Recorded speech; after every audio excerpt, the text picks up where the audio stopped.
Hello বন্ধুরা, আয়াত কিচেনে আপনাদের স্বাগত। আজকে আমরা তৈরি করে নেব সুস্বাদু পনির মশলা রেসিপি। ঠিক এই রকম অবশ্যই আপনারা বাড়িতে ট্রাই করবেন। তাহলে চলুন শুরু করা যাক। পনির মশলা তৈরি করতে গেলে একটি মশলা সর্বপ্রথম তৈরি করে নিতে হবে, যার জন্য দারচিনি, লবঙ্গ, এলাচ এবং গোলমরিচ এগুলিকে ভেজে নিতে হবে। তারপরে অল্প পরিমাণ কাজু, এটিকে হালকা অয়েলে দিয়ে আর ভেজে নিতে হবে রেড টু ব্রাউন কালার। কাজু ভাজা হয়ে গেলে এটিকে তুলে নিয়ে আর আগে যে মশলাটা ভেজে নেওয়া হয়েছিল এগুলিকে একত্রিতভাবে একটি পেস্ট বা ডাস্ট বানিয়ে নিতে হবে। এরপরে কড়াইয়েতে অল্প পরিমাণ তেল দিয়ে আর পনিরগুলোকে ভেজে নিতে হবে। পনিরগুলো খুবই সাবধানে ভাজবেন যাতে ভেঙে না যায়। খুব বেশি ভাজার প্রয়োজন নেই, হালকা পরিমাণ ভেজে নিলেই হবে। তো বন্ধুরা, এখানে যে পনিরগুলো হালকাভাবে ভেজে নেওয়া হয়েছে, এবার এগুলিকে একটি পাত্রের মধ্যে তুলে নিতে হবে। এরপরে কড়াইয়ের মধ্যে অল্প পরিমাণ অয়েল দিয়ে আর টুকরো করে রাখা পেঁয়াজগুলো এর মধ্যে দিয়ে দিতে হবে।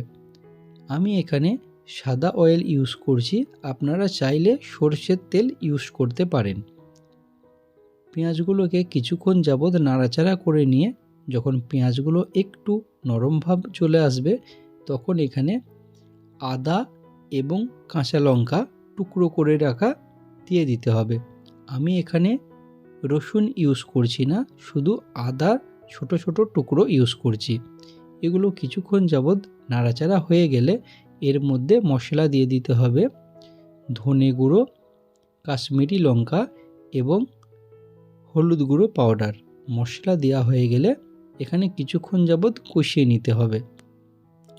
কিছুক্ষণ কষানো হয়ে গেলে এখানে টমেটো 3 পিস নিয়ে পেস্ট করে নেওয়া হয়েছিল আর সেগুলি পাত্রের মধ্যে দিয়ে একটু নাড়াচাড়া করে নিয়ে কষিয়ে নিতে হবে এবং টমেটোটি যে পাত্রেতে ছিল সেটিকে হালকা জল দিয়ে আবার এই জলটি এর মধ্যে দিয়ে দিচ্ছি। এইভাবে কিছুক্ষণ যাবৎ এটিকে কষিয়ে নিতে হবে।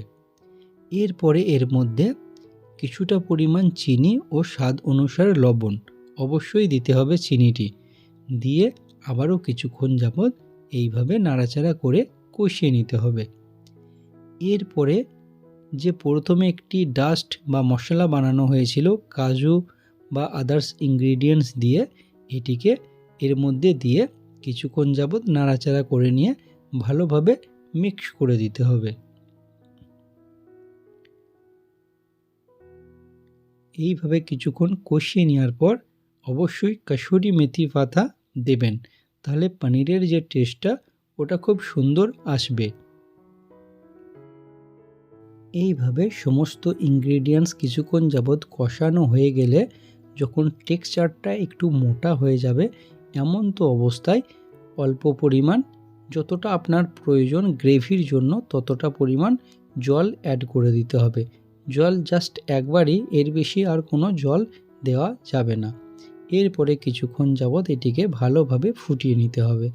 যখন সুন্দরভাবে গ্রেভিটি ফুটে যাবে, এমন তো অবস্থায় যে ভাজা পনিরগুলো ছিল সেটিকে দিয়ে কিছুক্ষণ যাবৎ ভালোভাবে মিশিয়ে নিতে হবে, যাতে পনির আর গ্রেভিটা খুব সুন্দরভাবে মিশে যায়। এরপরে কিছুক্ষণের জন্য ঢাকনা চাপা দিয়ে দিতে হবে, যাতে পনির ও গ্রেভির যে ফ্লেভারটা একসাথে যাতে অ্যাটাচ হয়ে যায়। এইভাবে কিছুক্ষণ হয়ে গেছে, এরপর ঢাকনাটি খুলে নেব আর কিছুক্ষণ যাবৎ এইভাবে নাড়াচাড়া করে নিতে হবে। আমাদের পনির মশলা এখানে 90% কমপ্লিট হয়ে গেছে। এরপরে কিছুক্ষণ যাবৎ নাড়াচাড়া করে নিয়ে ভালোভাবে সুন্দর করে মিক্স হয়ে গেলে এমন তো অবস্থায় অবশেষে ধনেপাতার টুকরো এখানে অ্যাড করে দিতে হবে। ধনেপাতা দেওয়া হয়ে গেলে কিছুক্ষণ যাবৎ উল্টে পাল্টে নিয়ে সুন্দর করে মিক্স করে নিতে হবে, যাতে ধনেপাতার ফ্লেভারটা এই পনির মশলার মধ্যে চলে আসে।